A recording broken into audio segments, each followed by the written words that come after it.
Et bonjour à tous, bienvenue dans cette nouvelle vidéo Sunrise. C'est un plaisir de vous avoir aujourd'hui avec nous pour parler de nos Suns de Phoenix. Et je ne suis pas seul, bien sûr. Thierry, Mathieu, comment ça va? Bah, ça va très bien, impeccable. Et toi, Thierry? Bah écoute, très très bien. Hâte de débriefer de la semaine. Une semaine chargée entre guillemets, hein, seulement 3 matchs, mais avec des choses à dire quand même. Donc on va pas perdre de temps et on va aller directement chez les cactus.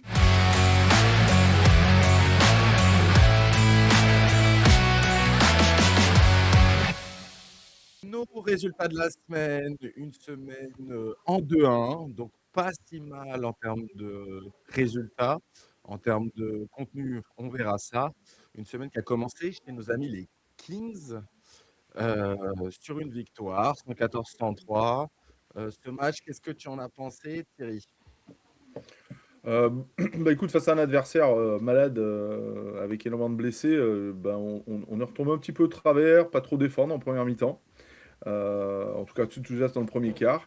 Mais on compense par le fait d'avoir mis quasiment 40 points dans le second quart-temps. C'était plutôt intéressant. Booker qui préchauffe tranquillement, qui retrouve son rythme.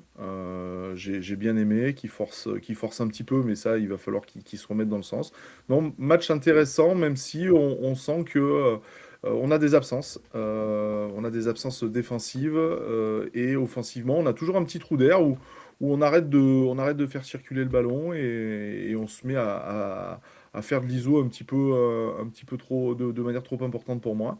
La bonne nouvelle, c'est que on a un petit Rachir Fleming qui commence à sérieusement pointer le bout de son nez et qui fait des passages des deux côtés du terrain très intéressants. On prend la win, mais on sent qu'on est beaucoup moins serein et dominant qu'on a pu l'être en début d'année.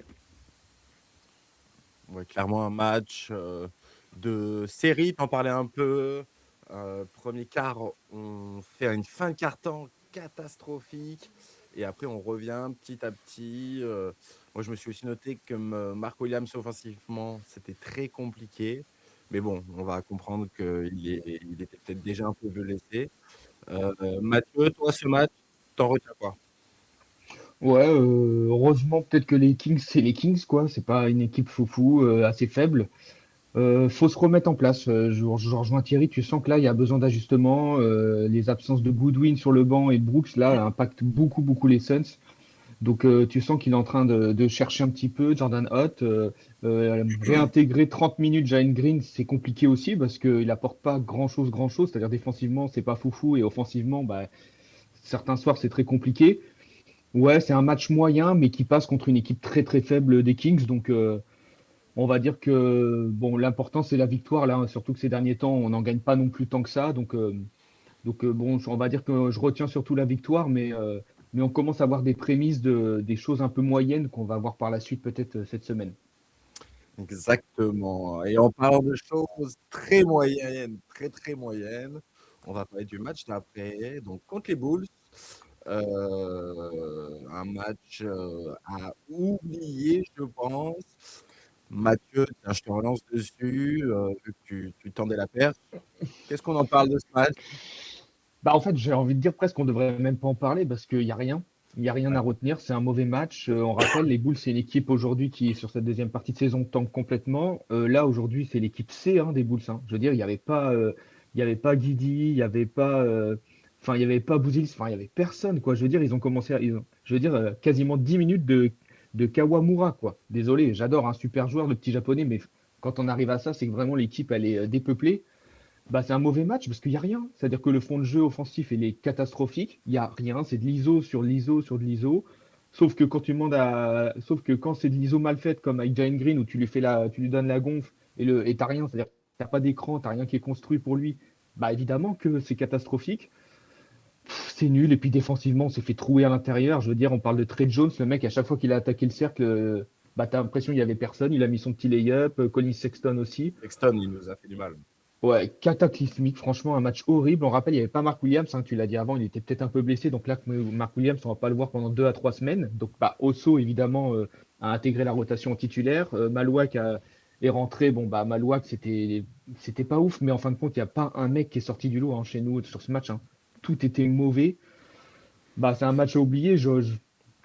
Tu m'aurais interrogé il y a 2 jours, j'aurais envie de casser l'écran, mais là, bon, bah voilà, avec du recul, ça va mieux. Mais non, c'est un très mauvais match. Et je vais pas dire que c'est inquiétant, mais quand même, une telle performance aussi minable contre une équipe des Bulls qui n'attend que de perdre, hein. Je veux dire, franchement, elle espère que perdre. C'est quand même pas très rassurant quand même. On va pas se mentir, c'était pas très rassurant. Toi, Thierry, qu'est-ce que t'en as pensé, le peu que tu as pu voir?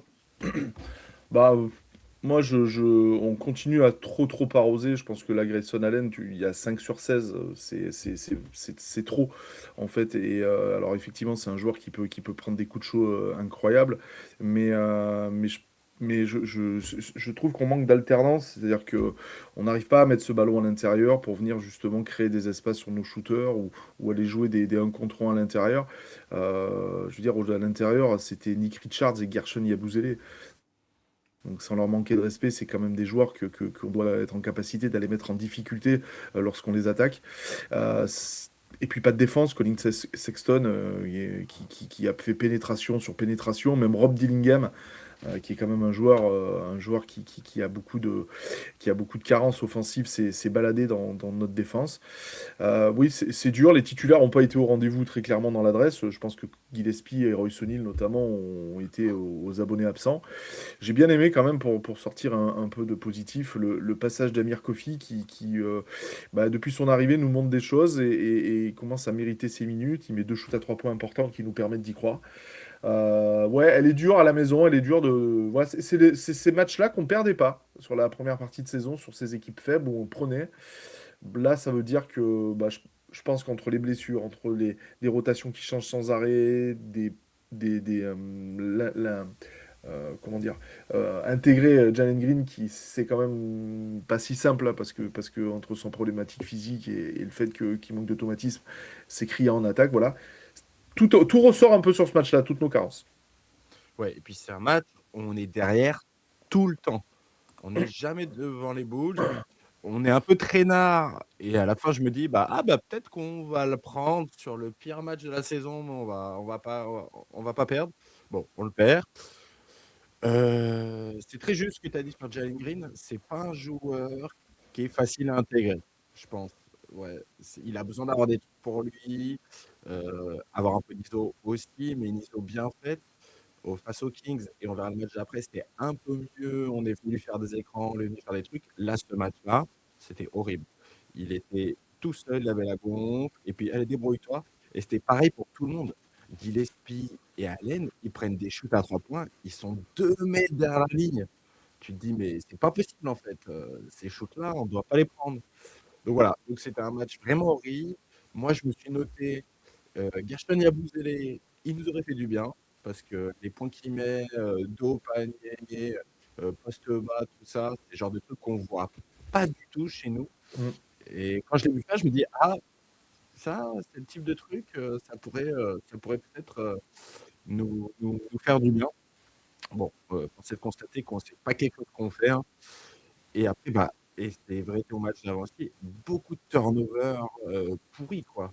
Des passes toutes molles, machin. Vraiment, je les ai trouvés mous, pas inspirés. Le seul où j'ai un peu surligné, Amir Kofi. J'ai mis Amir Kofi pas mal. Mm. Honnêtement, c'est une bonne signature. Là, il joue quoi? Il joue 17 minutes. Le coup d'avant, il joue 12 minutes. Ouais, il prend ses minutes et il est utile quand il est là. Clairement, c'est un des rares à mettre en lumière sur ce match. Je suis d'accord avec toi, Thierry. Rien d'autre sur ce match? On est d'accord, hein? Bah, non, non, il n'y a pas grand-chose à. Non, il n'y a rien à redire sur ce match des Bulls. C'était mauvais. Mauvais, voilà. Exactement. Et donc, ça nous amène au dernier match de la semaine, que lui, nous avons réussi à gagner 118-116 face aux Pelicans. Un match aussi un peu compliqué, où s'est rendu le match compliqué sur la fin. Thierry, dis-moi tout. Qu'est-ce que tu en as pensé de ce match? Bah, C'est un peu le match. J'ai envie de mettre un petit parallèle avec le match de Sacramento. C'est-à-dire que face à une équipe qui est pas à 100%, des joueurs qui reviennent de blessures, surtout, hein, notamment Murray qui a pas joué pendant plus d'un an. Euh, je pensais qu'on allait corriger et avoir à cœur de rattraper ces deux derniers matchs moyens. Bah, ce qu'il faut continuer à voir, c'est qu'effectivement, on continue à souffrir à l'intérieur. On prend sur le premier quart-temps, il y a 80% des points qui sont marqués dans notre raquette. Donc là, on souffre clairement. Après, on a de l'adresse, donc ça nous sauve. Ça nous permet de garder, d'être en tête, même si New Orleans nous talonne.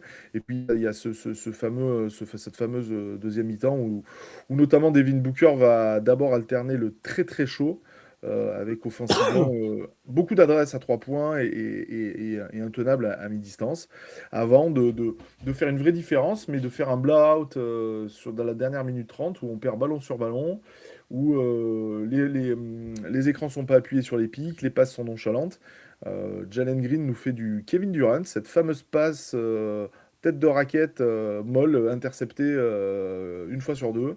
Voilà, il y a vraiment des sautes de la déconcentration. Dès qu'on a fait des écarts, on perd des ballons. Mais des ballons qui viennent pas chercher. Et attention à cette équipe possède quand même quelques joueurs entre Trey Murphy qui est vraiment vraiment fort et c'est ce que je disais, on disait avant l'émission, Zion Williamson que j'ai trouvé très très très discret mais qui finit avec un gros double-double. C'est une équipe qui lui manque pas grand-chose pour vraiment être beaucoup plus emmerdante.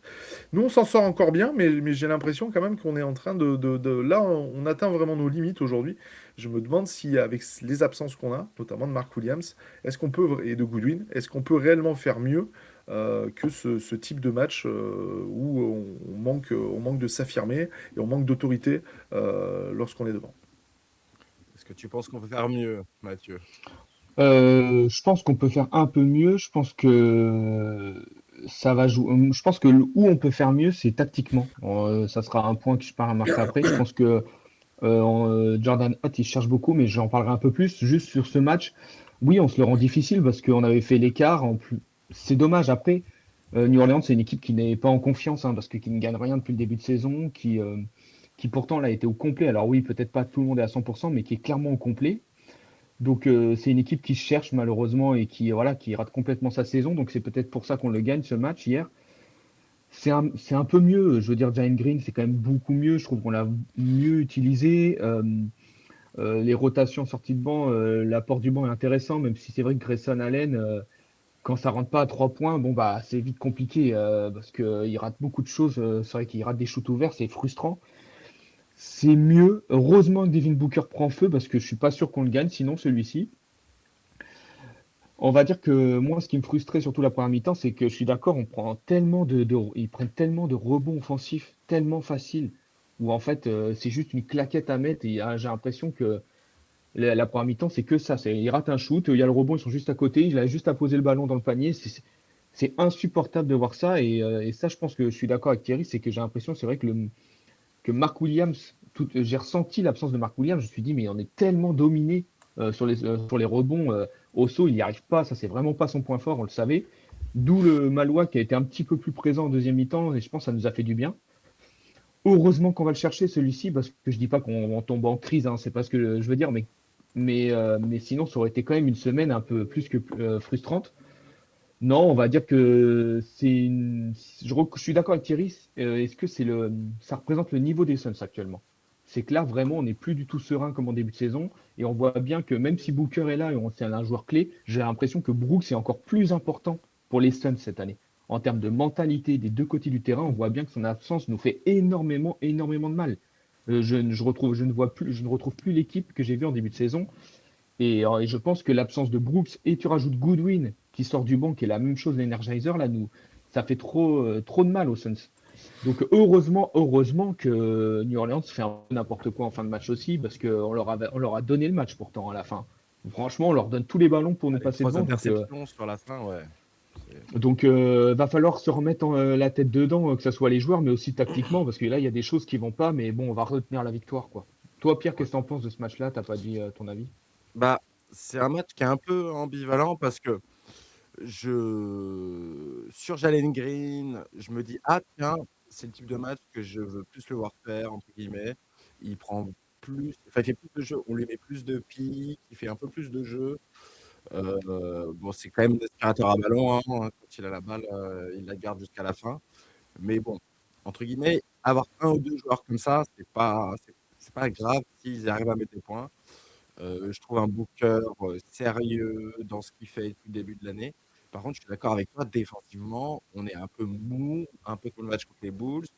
On est moins dans l'interception, les mains qui bougent à droite, à gauche, dont on a beaucoup parlé en début de saison et qui facilitait l'attaque aussi, hein, parce que tu fais des attaques rapides sur ce type d'interception, des choses comme ça. Et OK, Brooks c'est pas là, mais des mecs comme Gillespie, des mecs comme Allen, ils en faisaient beaucoup sur le début de saison. Là, ils en font beaucoup moins. Mais même s'il y a il y a un passage dans le troisième quart-temps où on retourne dans cette énergie, et c'est là où on fait un grand écart qui nous permet de gagner sur la fin, parce que sur la fin, ben, on se chie dessus hein, complet hein, entre les drills de Grayson Allen pendant 15 secondes pour juste après perdre la balle, les mauvaises passes de Green, enfin tous ces trucs-là. Bon, c'était très compliqué. On le gagne quand même, bah, tant mieux, hein. Mais oui, c'est un match moyen d'une équipe qui est moyenne actuellement. Voilà, on est moyen. Ça va nous suffire pour faire le play-in largement. Donc, si, par rapport à la saison, ce serait une saison réussie dans tous les cas. Mais est-ce que physiquement aussi, on ne tirerait pas la langue sur ce début de saison où on avait un jeu qui était très exigeant en termes de physique? On a eu beaucoup de blessés, donc des mecs qui ont plus joué qu'ils auraient dû faire potentiellement. Donc voilà, je me dis que peut-être qu'on est fatigué, peut-être on tient rien, alors qu'on fait pas beaucoup de matchs dans la semaine, hein. On avait 5 matchs de repos avant le match de mercredi, enfin 5 jours de repos, pardon. Donc, mais j'ai l'impression que ouais, je sais pas si c'est un problème de physique ou un problème de tactique, mais en tout cas, on est beaucoup plus moyen qu'en début de saison, au-delà même de l'adresse, tu vois. Mm. C'est vrai, c'est vrai. Après, du coup, la bonne nouvelle, c'est qu'on a quand même des jeunes qui ont du temps de jeu. C'est Et vrai. j'adore l'énergie de Fleming, hein, donc, qui nous apporte beaucoup, qui a de l'adresse depuis un mois hein, maintenant, enfin. Et puis Malouak, on commence à voir ce que ça peut donner, notamment dans la dissuasion. C'est vrai que c'est quand même un enfer, cette pieuvre-là, qui se dresse devant les joueurs. Donc c'est intéressant, ça prend forme tout doucement. T'es en train de gâcher Ah, le top des mais- Tend quinquins, une là. perche, il me tend une ah, perche. Voilà, exactement, exactement. j'allais dire, eh ben, c'est parfait que tu en parles parce que je crois qu'on va parler dans la prochaine section, les tops et les flops.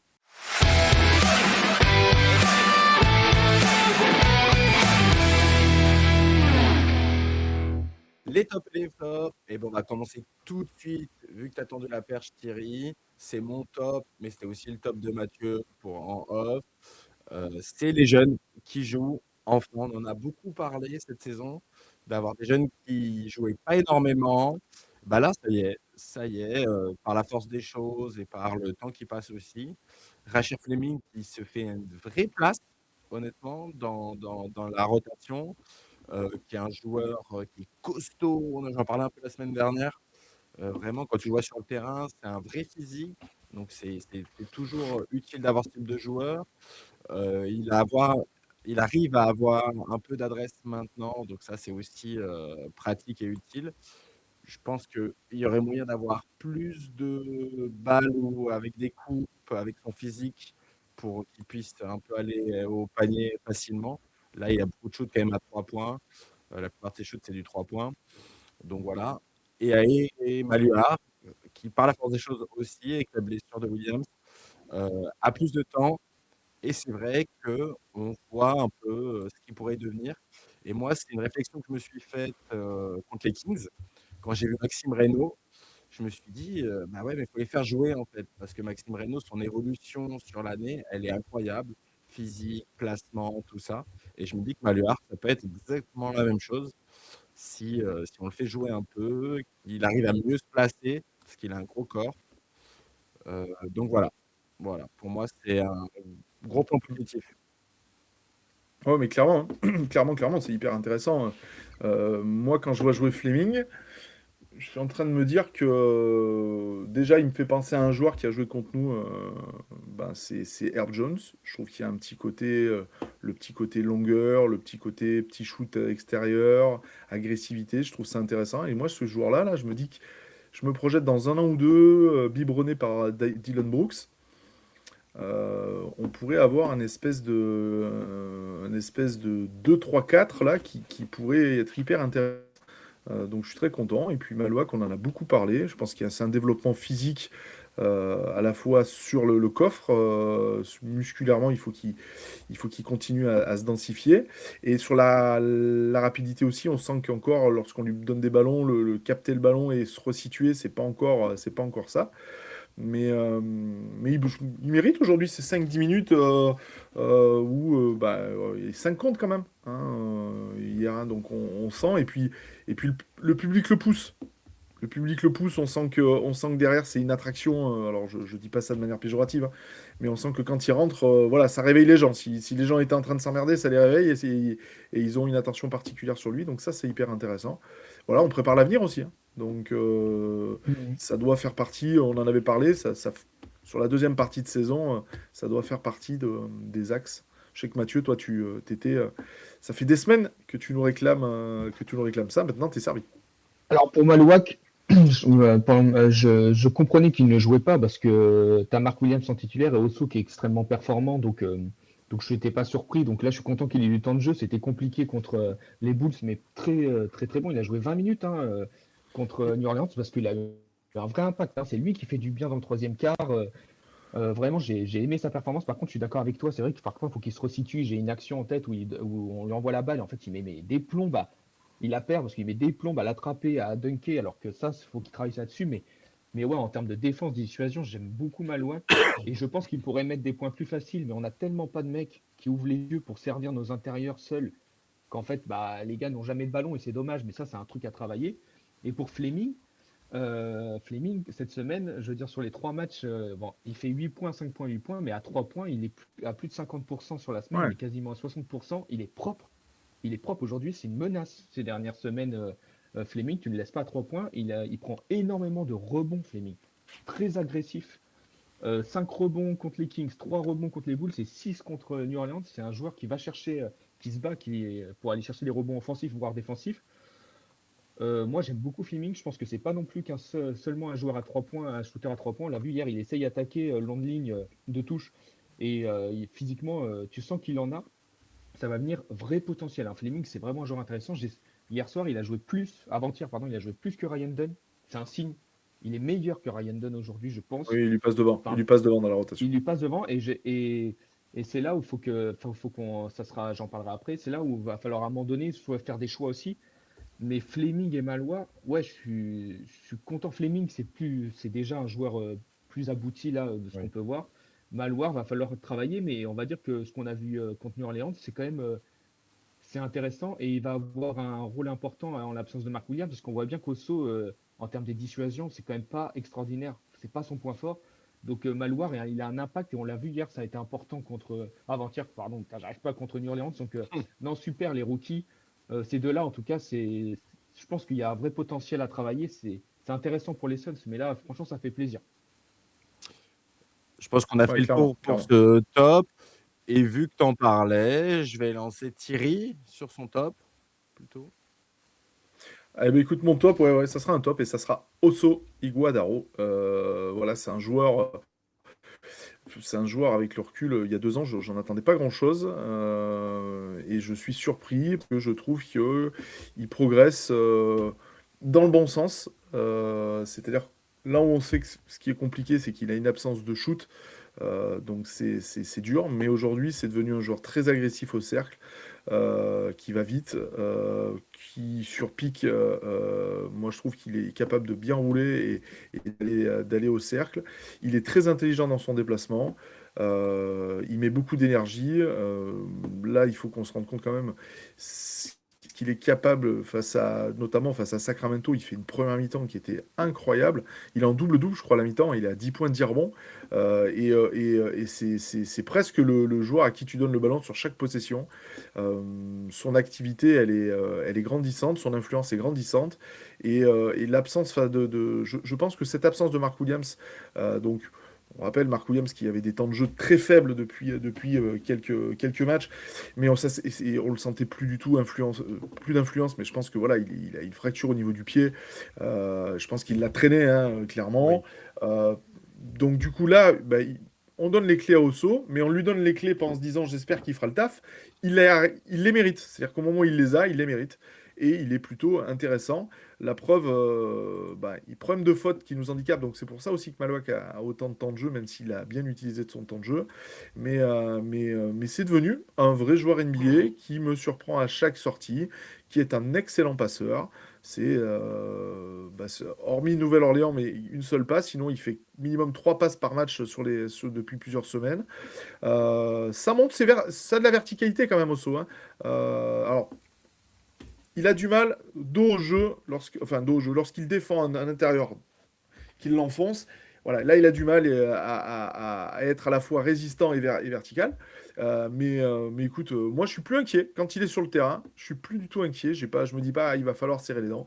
Voilà, c'est un plaisir parce que c'est un rookie, c'est quelqu'un qui, du coup, sur lequel nous, en tant que fans, je pense, je sais pas comme vous, mais moi, je m'identifie beaucoup aux rookies quand je les vois grandir. On a l'impression que c'est nos petits bébés et il y a un vrai plaisir de les voir progresser. On rappelle, il est fin de deuxième tour au saut, hein. Donc, ça montre aussi quand, certes, les franchises n'ont peut-être pas le choix, mais quand on travaille les joueurs et quand on scoute un petit peu un minimum, on peut faire de belles pioches, même dans les bas-fonds de la draft. Clairement, Osso, on en parlait aussi un peu, la semaine dernière. C'est un vrai joueur NBA. Voilà, c'est un liant, c'est une des pièces maîtresses du système Hot. Vraiment, il fait beaucoup de passes, il a beaucoup d'activités offensivement. C'est vraiment un joueur d'avenir pour nous et qu'on a construit nous-mêmes, donc c'est beau. C'est sympa d'avoir des joueurs comme ça. C'est les ciments d'une fanbase aussi. Mm. Mathieu, tu as un mot à dire là-dessus? Ouais, non, c'est super. C'est un joueur qui correspond à qu'on devrait bien utiliser comme Thierry l'a raison, c'est-à-dire en point d'ancrage peut-être un peu plus en attaque, parce que parfois c'est vrai qu'on n'attaque pas assez le cercle, mais c'est un joueur qui peut faire les différences quand il a la balle en main, qui permet de plus fluidifier l'attaque. Donc non, non, super joueur. Rosso, c'est un super joueur, moi j'adore. Et puis j'aime bien l'idée qu'au moins quand on lui donne la balle qu'il doit dunker, bah, il y va quoi. Il va pas chercher, il met son panier. Tu sais, moi je suis rassuré. Il va pas chercher un vieux lay-up qu'on avait vu dans des souvenirs que Ayton, il avait juste à dunker. Tu disais mais qu'est-ce qu'il fout, il rate un lay-up. Non, lui, voilà, il dunk, il y va, il est physique. Non, super, Osso, super, moi j'adore. Très bien pour ce top. On va finir avec toi, Mathieu. Et Allez. finalement, pas un top, on va finir sur un flop. Non, bah ouais, un petit flop parce que la semaine elle est quand même pas extra. Allez, elle est positive, mais on va dire Oui. les résultats, mais en termes de performance, c'est pas ouf. Ouais, mon flop, alors ça va être un flop plus général, c'est l'ajustement tactique. Justement, on parlait d'Osso. Bah moi, tactiquement, je trouve qu'Osso, il a besoin d'un autre grand à côté de lui. Tactiquement, je trouve qu'on joue trop petit. Déjà, moi, mon 5 majeur me dérange. Moi, de ce que je peux voir, déjà, ça me dérange. On joue trop petit défensivement, c'est trop compliqué. Gillespie, Jalen Green, Booker, Royce O'Neal et Osso. Est-ce qu'on n'a pas un des 5 des départs les plus petits de la ligue? Alors, moi, je suis pas fan. Je trouve que offensivement, c'est pas si extraordinaire que ça, vu ce que tu perds défensivement. Moi, je trouve qu'il tâtonne beaucoup Jordan Hunt. Alors, je l'en veux pas parce qu'il y a beaucoup de blessures, donc il n'y a pas de problème. Mais je trouve on en parlait de Kofi tout à l'heure, qui fait une bonne performance face aux Bulls. Donc, combien il a joué? Il a joué à peu près 17 minutes contre les Bulls. Et contre New Orleans, il joue même pas 10 minutes. Pourquoi? Pourquoi il ne joue pas plus? Rachir Fleming, il joue 15, 11, 14. Pourquoi? J'ai un peu de mal avec les temps de jeu, la répartition des temps de jeu. Euh, Pareil, j'aime bien. Pareil, on joue Jalen Green, je comprends pas. Jalen Green face aux Bulls, il nous fait perdre le match, hein, en fin de match, hein. On lui donne toutes les cartouches alors qu'il fait un match pourri. Et hier, contre New Orleans, il joue pas en fin de match. On le fait rentrer quoi, 1 minute 30 avant la fin quand on commence à galérer. Pourquoi? Est-ce que physiquement, il tient pas le coup? je comprends pas. C'est-à-dire que quand il est bon, on le fait pas jouer, mais quand il est pourri, on lui donne la balle, genre vas-y, fais-nous gagner, alors que ça ne marche pas. J'ai un peu de mal avec les rotations actuellement. Je pense qu'il se cherche beaucoup, mais je pense qu'à un moment donné, on se rapproche de la fin. C'est pas comme s'il restait 60 matchs. Je pense que c'est le moment de faire des choix un peu plus clairs. Je pense que Fleming, il doit avoir entre 15 et 20 minutes par match. Je pense que Ryan Dunn, il doit avoir entre 10 et 15 max, pas plus. Si Ryan Dunn ne rentre rien, bah pourquoi pas faire jouer Amir Kofi, qui est un très bon joueur. Oui. On voit bien que Ice Smith, il a à peine joué 30 secondes. Bon, il ne sera jamais dans la rotation pour l'instant. Ça sera Deux plus secondes. pour 2 l'année secondes, ouais. prochaine, on verra. Voilà, voilà. Mais c'est un bon joueur, Ice Smith. On le verra plus tard, hein. Je pense qu'il a peut-être un petit avenir avec nous, mais aujourd'hui, il n'est pas dans la rotation. Je suis pas très fan aujourd'hui des rotations. Je pense que ça joue beaucoup sur le fond de jeu des Suns. Je trouve que défensivement, on peut faire beaucoup, beaucoup mieux vu ce qu'on a sur le banc. Et je trouve qu'il n'ose pas le faire. Je trouve qu'on force beaucoup avec Jalen Green par moment et je comprends pas trop pourquoi non plus. Donc, c'est mon petit flop en disant, je pense que tactiquement, il y a quand même moyen de faire un peu mieux à l'avenir. En tout cas, nous, on le voit nous-mêmes. Donc, moi, j'aimerais bien un changement rien que du 5 de départ. Je pense qu'il y a largement, il y a un ajustement qui. Je comprends pas qu'on mette pas, ou au pire des cas, mais Ryan Dunn dans le 5 de départ, même s'il joue pas tant de minutes après. Mais je trouve que soit Gillespie, soit Jalen Green sur le banc, quoi. Je trouve qu'on joue avec trop de guards. Et je trouve que Gillespie, ça ne l'aide pas, en fait, de Ouais. jouer avec Jalen Green et Booker dans le 5 de départ. Ça lui va pas du tout. Donc, je pense qu'il y a des ajustements à faire et je pense que Jordan, il est en train de. Il teste beaucoup de choses là, mais je trouve que c'est peut-être pas le meilleur moment. Et au vu de ce qu'on voit, je trouve qu'il n'y a pas non plus de 10 000 tests à faire. On voit les joueurs performants actuellement. Fleming est performant, il faut qu'il joue et il doit jouer plus. Kofi doit rentrer un peu plus souvent dans la rotation. Il ne doit pas jouer 17 et le match d'après 7 minutes. Je ne comprends pas. Donc voilà, moi c'est mon petit flop en disant j'aimerais voir un peu plus de stabilité pour la semaine qui arrive dans nos rotations. Je ne sais Thierry, pas ce que vous en pensez, vous, hein. Ah, dis-nous, Thierry. si tu veux donner, je peux entendre ce que tu dis, mais si demain tu veux que Amir Kofi ait un petit peu plus de temps de jeu, enfin du moins régulier, c'est-à-dire au-delà des 10 minutes, et si tu veux que Fleming continue à engranger entre 15 et 20, les deux joueurs sur lesquels il va falloir réduire le temps de jeu pour moi, c'est Jalen Green et Grayson Allen. Ah, ou Tu t'as n'as Ryan pas. Dunn aussi. Ouais, mais Ryan Dunn joue 10. Je veux dire, aujourd'hui, il joue 10, donc ça veut dire que tu le fais disparaître de ta rotation. Mais moi, je Ah, il trouve joue qu'aujourd'hui, 15 minutes, hein, Ryan Dunn, hein. Il joue il long, joue il joue, 12. hein, Ryan Dunn, hein. Ouais, mais il joue 12 sur le dernier match, tu vois. Ouais, Il joue mais le que match 12. d'avant, il joue 20. C'est ça qui est Ouais, pas compréhensible. ouais, mais parce que le match d'avant, tu lui donnes 20, parce que tu donnes Royce O'Neal, tu lui donnes même pas 20 minutes. Ouais. Euh, moi je suis plutôt d'accord, mais moi j'ai un vrai problème avec Jalen Green, son temps de jeu. Je pense qu'il n'est pas Moi, je suis prêt à jouer d'accord. 30 minutes. Oui. Maintenant, il faut faire du politiquement correct. C'est-à-dire que tu as ta saison prochaine qui arrivera bientôt. Mhm. Tu vas la préparer. Et si demain, Jalen Green, tu lui baisses son temps de jeu ou tu le mets en sixième homme, je pense que tu peux aussi te créer un problème Ouais. de relation et qui peut entacher une éventuelle volonté plus tard de le bouger, donc avec une baisse de cote. Donc tu es obligé de gérer un petit peu tout ça. Maintenant, je suis assez d'accord avec toi. Je trouve, voilà. En plus, on a qu'un seul meneur, hein, c'est-à-dire Jamari Bouillet n'est plus dans la rotation. Donc, Gillespie, soit on baisse le temps de jeu de Gillespie aussi, hein, c'est-à-dire qu'on le laisse sur 25 minutes du gaz. Mais effectivement, je pense que Gillespie, Booker, Green ensemble, ça marche pas vraiment. Ça marche pas vraiment. Et oui, oui, faut peut-être rechercher ça, mais à un moment donné, ça veut dire que tu vas aller piocher sur des joueurs qui sont plus établis. Voilà, Grayson Allen, j'ai l'impression quand même qu'il est blessé. Il n'y a plus d'explosivité, il y a plein de choses. Voilà, j'ai l'impression qu'il serre les dents, un peu comme tous les ans, hein, sur cette deuxième partie de saison. Donc il faut voir. Pierre, toi, il y a des joueurs, tu penses qu'il faut peut-être réduire un petit peu et pour se concentrer sur d'autres? Ah, je suis d'accord avec toi pour Gillespie. Je trouve qu'en plus, alors il fait un bon match, le dernier match, mais je le trouve un peu en deçà physiquement, dans l'énergie, ce qui fait qu'il est beaucoup plus marqué en défense. Quand il défend, il a beaucoup plus de mal qu'avant. Donc pourquoi pas, surtout si tu veux faire jouer Jalen Green, en fait, réduire un peu du Gillespie, réduire un peu du Jalen Green. En vrai, il a plus de 30 minutes tout le temps. S'il joue 3-4 minutes de moins, tout en ayant sa place dans 5 majeurs, hein. Je pense que ça peut le faire aussi, clairement. Moi, je mettrais plus d'Amir Kofi. Honnêtement, sur les derniers matchs, c'est un mec qui montre qu'il peut être là. Et honnêtement, que Ryan Dunn ne joue pas beaucoup, ça me fait pas si mal. Honnêtement, il est pas, il est pas transcendant, je trouve, sur ce bout de saison. Et c'est pas un joueur qui va gueuler s'il joue que 10 minutes tout le temps, un peu moins voilà, qu'avant. Mais donc voilà, c'est compliqué. Mais là où je suis d'accord avec Mathieu, c'est ce truc de cohérence. Surtout, on ne comprend pas d'un match sur l'autre, pourquoi la plus l'un, la plus l'autre. C'est un peu ça qui nous fait nous poser des questions.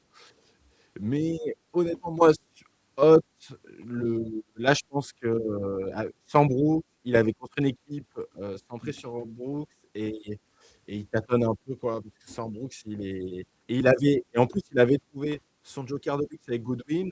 Et là, il a ni l'un ni l'autre. Et donc, Oui, il est. absence qui Et, marque. et il doit faire rentrer Jalen Green. Enfin, vraiment, il y a un taf. Et on sait qu'en NBA, ils n'ont pas le temps de s'entraîner pendant la saison, hein. Donc, ils jouent tellement que je pense qu'il a un truc où ça lui met vraiment dans l'embarras de n'avoir ni Goodwin ni Brooks en même temps, en fait. Ouais, Godwin, il va peut-être revenir dans pas si longtemps, hein. Godwin, il devait être réévalué en 1, 2 semaines. Je pense que la semaine prochaine, il y a peut-être une chance que Godwin revienne sur le banc. Ça va être encore une autre question parce que Goodwin, le temps de jeu que tu dois lui donner, il va falloir que tu le prennes à quelqu'un d'autre. Donc, parce que Goodwin, il va revenir dans la rotation, c'est obligatoire. Il est si. Donc, Il est si pour moi. mais Ryan Dunn, et c'est pas décevant, mais Ryan Dunn, on voit bien que c'est quand même, je veux dire là, face à New Orleans, à un moment donné, il a un shoot ouvert, il le prend pas quoi. Il le prend pas, il drive, et en fait, il casse toute l'attaque. D'un coup, il casse toutes les différences qui ont été faites.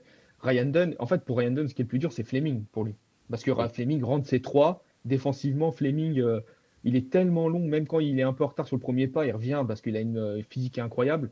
Ryan Dunn, on le voit bien, même défensivement, ce qui nous hallucinait qu'on trouvait très bon l'année dernière. Honnêtement, bon, on n'est pas là. Ça se remplace, quoi, Ryan Dunn. C'est pas non plus. Donc, C'est vrai. oui, il y en a un. De toute façon, comme il l'a dit Thierry, il faut que tu prennes des minutes à quelqu'un pour permettre d'en donner plus à un autre. Donc, à voir. Mais tant mieux. Ça veut dire aussi qu'on a de la rotation qui est intéressante, hein. C'est-à-dire que même sans Brooks et sans Goodwin, on est en train de se dire attends, Kofi, ce serait bien qu'il ait plus de minutes. Donc, et on parle pas d'Ice Smith qui revient. Ça va être intéressant peut-être pour l'avenir, pour l'année prochaine, s'il reste dans le groupe. Ice Smith, c'est un vrai joueur de rotation aussi. Donc, c'est bien. On a déjà des joueurs avec un potentiel, enfin, pas potentiel, mais avec un vrai niveau dans l'équipe. C'est plutôt cool. Donc, mais ouais, puis même tactiquement, je finis. J'aimerais bien travailler justement par Jalen Green, peut-être mettre des choses en place un peu mieux parce que j'ai trouvé que parfois on lui demandait tellement de faire de l'ISO à Jalen Green et on voit bien que peut-être physiquement il n'est pas encore à 100%, même si on voit qu'il essaye de redonner confiance en mettant des gros dunks et tout. Il essaye. Je l'ai trouvé mieux face à New Orleans, mais il a besoin d'espace ce gars-là. Et il y a des moments où on lui laisse la balle en disant vas-y, fais quelque chose, mais je pense que ce n'est pas ce genre de joueur. Donc il va falloir tactiquement retrouver, mais Pierre, comme tu as bien dit, Pierre, les gars, ils ont tellement pas le temps de mettre des choses en place à l'entraînement que c'est parfois, évidemment, sur un match, à un moment donné, t'as rien et tu lui dis vas-y, quoi. Jalen Green, c'est lui qui va faire le plus facilement une différence, mais c'est compliqué. Donc va falloir trouver jusqu'au retour, j'espère, de Brooks peut-être en avril, des rotations et tactiquement mettre des choses en place un peu plus régulières. Écoute, on a fait un beau tour sur ton flop. Thierry, tu vas rajouter quelque chose dessus ou on passe à l'action suivante? Non, non, non, c'est bon. C'est Eh bon ben, pour c'est moi. parti. On part donc aux predictions.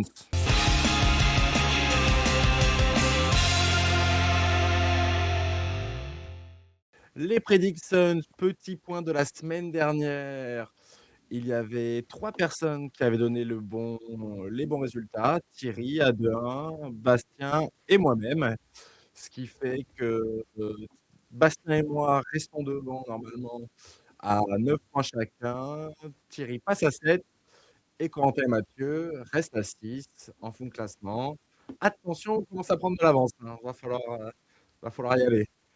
Mais Ouais, en c'est tout cas, mort, c'est tout mort. est remis en jeu cette semaine avec une semaine à 4 matchs, un peu plus de matchs que la semaine dernière, où on jouera donc les Hornets, qui est peut-être l'équipe la plus en forme de NBA en ce moment, les Bucks avec le retour de Giannis, les Pacers avec le retour de personne et les Raptors.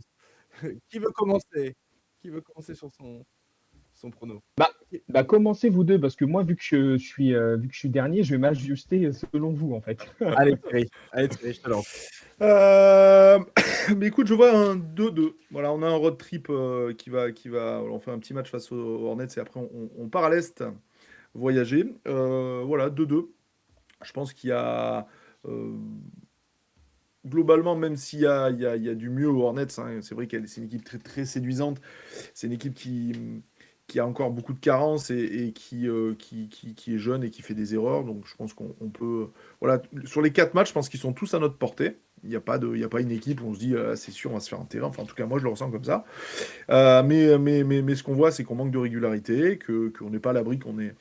Alors peut-être en retour, on parle de Goodwin, mais peut-être aussi un joueur qui repart, hein, parce que voilà, c'est 4 matchs en une semaine. On a un back-to-back, donc il y a peut-être un joueur qui va être économisé. Voilà, de deux, je rentrerai pas dans le détail des matchs parce que je pense que ça peut, globalement, ils sont tous ouverts. Maintenant, je pense que si on. Ça risque. Le 50% risque un peu d'être notre plafond sur les semaines. Voilà, je reste là-dessus. Très bien. Je vais me lancer moi aussi. Alors, heu, Hornets, vu ce qu'on montre et eux ce qu'ils montrent, j'aurais du mal à nous voir gagner. Je pense qu'on peut prendre Bucks Pacers. Pour moi, on peut les prendre et Raptors, back to back en plus, en road trip. On ne le prendra pas, donc 2-2. 2-2, je suis comme toi Thierry. Ce sera déjà pas mal, honnêtement, si on fait un 2-2 sur cette semaine, parce qu'au vu de nos dernières semaines, bah, on met des mecs qui ont quand même une meilleure dynamique que nous, ici. Donc meilleure dynamique, forcément, on fait attention. 2-2. 2-2 pour moi. Alors Mathieu, est-ce que tu as ta liste? Euh, je suis je suis entre les 3 victoires ou les 3 défaites. J'avoue que je suis entre. Euh, En fait, il n'y aurait pas eu de back-to-back. J'avoue, le back. Allez, et tu sais quoi? Je mets 3-1, 3 victoires, une défaite. Je suis Oh, positif. Je le sens pas trop, mais il faut que je tente. Je préfère mettre la pièce du côté positif. Je pense qu'on peut. Ouais, donc Charlotte très fort. C'est très fort, très complet. Mais on est à domicile et je veux nous voir gagner. Donc j'espère qu'on peut prendre cette équipe. C'est une équipe jeune, c'est une équipe qui est très très très dépendante de ses pourcentages à 3 points.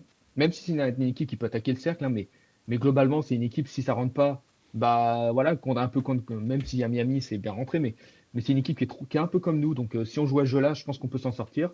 Les Bucks, bah je suis désolé, mais les Bucks, même s'il y a Yanis, bah tu dois gagner. Tu dois gagner aux Bucks. Les Bucks, c'est nul. Voilà, on va pas commencer à se mytho. Il y a Yanis et c'est le reste du monde, ça ne marche pas, ça ne joue pas bien. Leur coach, Doc Rivers, c'est nul. Donc tactiquement, déjà, nous, c'est pas ouf en ce moment, mais c'est pas la faute du coach, mais on doit les battre. Les Pacers, on doit les battre. Enfin, vraiment, si tu bats pas les Pacers en 2026, bah là, clairement, oui, fermons la porte et arrêtons la saison. Et bah tant pis, bah, on perdra contre les Raptors en back-to-back parce que les Raptors, bah, c'est physique, c'est fort, on va être claqué. Je sais pas, peut-être si eux jouent la veille, ça peut, je sais pas, leur calendrier. Mais donc moi, je mis 3 victoires, une défaite. J'espère que Goodwin va peut-être revenir la semaine prochaine. Je pense qu'on s'en rend pas compte. La Goodwin en sortie de banc, comment plusieurs fois dans la saison il nous a sauvés. Donc, allez, je suis positif, je mets 3 victoires, une défaite. De toute façon, faut que je tente, hein. Je suis tellement loin au classement que si je mets comme vous, ça n'a aucun intérêt. Donc, allez, je suis en positif. Voilà, je le sens bien. Et je rajoute juste un petit truc, on n'en a pas parlé tout à l'heure, mais au classement, c'est comme toujours, mais on est toujours septième, hein, on est au cas toujours où je 7e, sais c'est que. vrai, c'est vrai. Voilà. Bon, et on a une marge, hein. C'est-à-dire que même si on fait. Je veux dire, même si cette semaine, on est en une victoire, 3 défaites, au pire des cas, c'est pas catastrophique. On a toujours cette marge sur Golden State qui nous permet d'assurer cette septième place. C'est presque dommage qu'on soit pas sur un élan Ah positif, oui, parce que clairement, les Lakers aujourd'hui, c'est une équipe. Là, on aurait fait mieux cette semaine, on était dessus, quoi. Globalement, on les tâtonne. non mais C'est dommage. tu C'est peux, c'est tu peux dommage, voir hein, c'est mieux, hein. frustrant, hein. Même s'il a. Tu peux voir Ah, mieux. T'es voire qu'à mieux, je sais pas, 4. parce que Non mais, non, mais sur le ralentissement, on a très très clairement ralenti, mais on est qu'à 4 victoires, même si c'est important, des Wolves qui sont troisième. Ça veut dire que si on avait gardé une espèce de cette bonne dynamique, on aurait pu, euh, on aurait pu intégrer ce top 6. Mais bon, voilà, c'est comme ah ça. Et ouais, puis peut-être, ça reflèterait peut-être pas non plus notre niveau. Ah, je sais pas. Je pense qu'à 100%, il y aurait eu toute l'équipe. On aurait eu un peu plus de chance sur les blessures. Quand je regarde les Lakers, je trouve qu'on n'a rien à envier à être dans ce top 6. Je regarde Houston. Houston, c'est pareil. C'est quand même un peu les montagnes russes, quoi. Moi, les seules équipes qui m'impressionnent vraiment, je trouve Minnesota, c'est solide. C'est solide. Bah, parlons pas des Spurs et OKC qui sont. Enfin voilà, les Spurs c'est exceptionnel, je trouve cette année. OKC avec toutes les blessures, ils ont eu beaucoup de blessures. Bon, en fin de compte, ils assurent largement. Et Denver, les pauvres, c'est les blessures aussi. Ah ouais. Denver, ils ont pas de bol. Mais heureusement qu'ils ont toujours un joueur qui va sortir un petit peu du lot, qui permet qu'ils gardent un bon niveau. Mais je trouve que, alors là, je trouve qu'on n'a rien à envier aujourd'hui si on serait à 100% à une équipe comme les Lakers, au moins les Lakers. Donc, euh, Ok. donc voilà, mais voilà, allez, positif cette semaine. Allez, je le sens là. C'est bien positif. Et si les Lakers font une mauvaise semaine, ça veut peut-être dire qu'on peut essayer de gratter de la place et être sixième. On ne sait jamais. Ouais, faut y croire. On sait jamais. Pierre, t'as les pronos des copains? C'est ce que j'allais vous dire. Les copains, Bastien, c'est 1-3. Ouais. Attention. Bastien, il a Ah, inversé le mood de la saison, hein. voilà, Exactement. ça y est. Exactement. Et Corentin, 2-2, comme Thierry et moi. Le prono sage, on ne prend pas de risque. Donc voilà, Grave. les amis, est-ce que vous avez d'autres sujets dont vous aimeriez parler ou on est bien? Bah, Ah, je crois pas, j'ai Thierry, toi, juste un vas-y. petit big up, ouais. Quand on aime le basket, le retour de Jason Tatum, voilà, qui fait du Ah bien à oui. la tête. Et Impressionnant. voilà, je suis très content et j'espère seulement qu'il prend pas de risque parce que c'est tellement un beau joueur à avoir joué que ça fait plaisir de le revoir sur les parquets. Ouais. Attention Boston, hein.